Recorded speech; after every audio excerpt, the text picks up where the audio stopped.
Brian Beeler here with Storage Review. I'm in HPE's headquarters down here in Spring, Texas, and we're taking a look at Alletra MP today.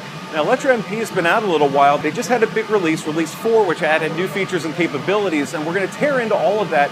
But specifically, we want to get access to the hardware in here, take a look at what makes this platform unique. We're going to be looking mostly at block today, but they also use this same hardware for file. They just have a different personality that goes on, and I guess you could expect in the future that they'd run an object option on this as well. What makes Alletra MP special, though, is the fact that it's a universal hardware platform. It's a 2U system. It's got 2 I/O nodes in the back and a little module that determines the personality of the system. We're going to take a look at all of that here in a minute. To help me get an understanding of what makes this hardware platform so special, I'm going to bring in some friends here. We're going to take a look at the hardware. We're going to take a unit out. We're going to rip it apart, see all the guts inside, and what makes Alletra MP work. I'm down here in Spring, Texas with my buddy Matt, and we're taking a look at HPE Alletra MP storage. So you launched this at a storage day, what has it been, a year and a half or so now? Yeah, April of last year. Yeah. Okay.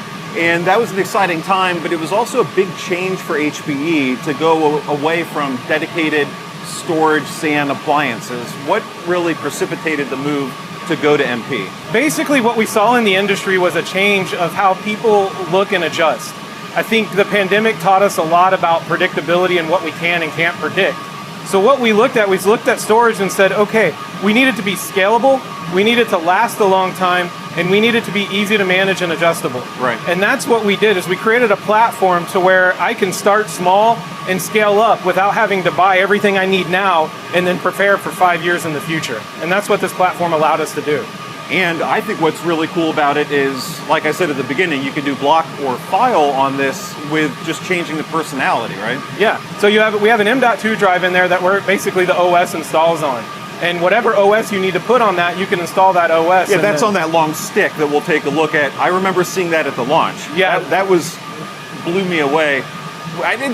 It's crazy, this little tiny piece of technology. There's nothing super novel about it, but it's just a neat concept, and that's really what lets you bridge the hardware to whatever software you want to run on it. Yeah, exactly. Kind of going with that software-defined type personality that you can put on this. And then this is also fundamental as part of the GreenLake management option too, right? So talk about how GreenLake plays into the hardware here.